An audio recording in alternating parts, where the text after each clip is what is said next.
আসসালামু আলাইকুম, আশা করি সবাই ভালো আছেন।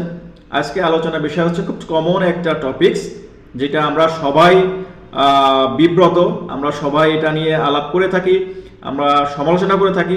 সেটা হচ্ছে বেতন আলোচনা সাপেক্ষ।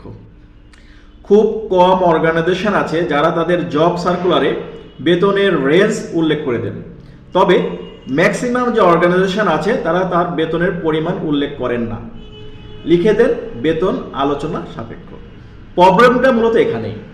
আপনি যখন সার্কুলারে দেন তখন সার্কুলারে আপনি তো বর্ণনার মতো লিখে দেন যে আপনার কি রিকোয়ারমেন্ট, কি স্পেশাল কোয়ালিফিকেশন থাকা লাগবে, কি এক্সপিরিয়েন্স থাকা লাগবে, কি এডুকেশনাল কোয়ালিফিকেশন সহ অন্যান্য অনেক কিছু আপনি লিখে দেন। কিন্তু স্যালারির ঘরে লেখা থাকে বেতন আলোচনা সাপেক্ষ।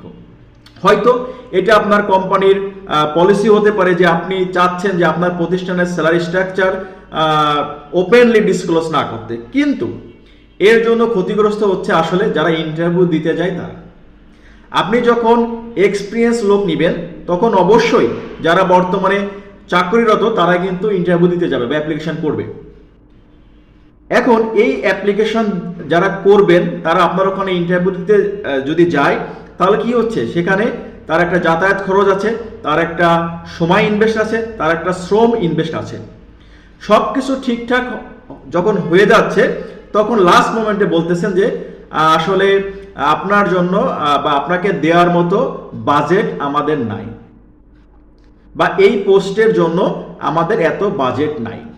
এই বাজেটের কথা যদি আপনি আগেই বলে দিতেন তাহলে কি হতো, তাহলে ওই যে ভদ্রলোক ইন্টারভিউ দিতে গিয়েছেন উনি কিন্তু ইন্টারভিউ দিতে যেত না, কারণ তিনি হয়তো বর্তমানে আপনার যে বাজেট আছে এর থেকে বেশি স্যালারি পাচ্ছেন। ফলাফল শেষ পর্যন্ত কি দাঁড়াচ্ছে, যে যিনি ইন্টারভিউ দিতে যাচ্ছেন তার টাকা নষ্ট হচ্ছে, তার শ্রম নষ্ট হচ্ছে, তার সময় নষ্ট হচ্ছে, এবং একটা দিন এই প্রাইভেট জবের ক্ষেত্রে একটা ছুটি অ্যারেঞ্জ করা যে কঠিন, সেই দিনটাও কিন্তু তিনি নষ্ট করলেন। এটা কি শুধু যারা ইন্টারভিউ দিতে যাচ্ছেন তাদের সমস্যা হচ্ছে? না, আমি মনে করি যারা ইন্টারভিউ নিচ্ছেন এটা তাদেরও প্রবলেম হচ্ছে, কারণ একটি ইন্টারভিউ বোর্ডে কিন্তু অনেক টপ লেভেল থাকেন, সময় অ্যারেঞ্জ করে ইন্টারভিউ নেওয়া কিন্তু একটা টাফ ব্যাপার। কিন্তু দিন শেষে যখন আপনি একজন যোগ্য ব্যক্তিকে সিলেক্ট করতে পারতেছেন না আপনার বাজেটের জন্য, তখন কিন্তু দুইটা ওয়েতেই বা দুইটা দিক থেকে কিন্তু ক্ষতিগ্রস্ত হচ্ছে। যিনি ইন্টারভিউ নিচ্ছেন বা যারা ইন্টারভিউ বোর্ডে থাকতেছেন তাদের সময় নষ্ট হচ্ছে, আর যিনি ইন্টারভিউ দিচ্ছেন তাদেরও কিন্তু সময় নষ্ট হচ্ছে।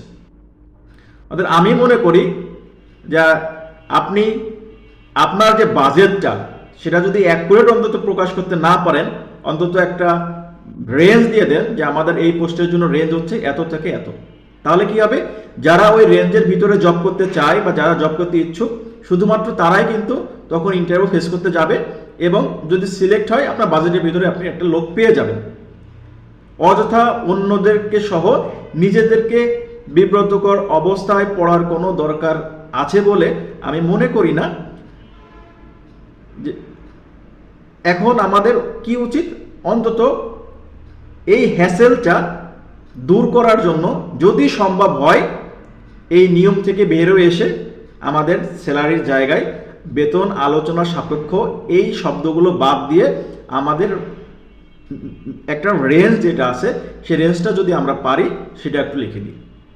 যাও, আজকে এ পর্যন্তই। সবাই ভালো থাকবেন। Thank you.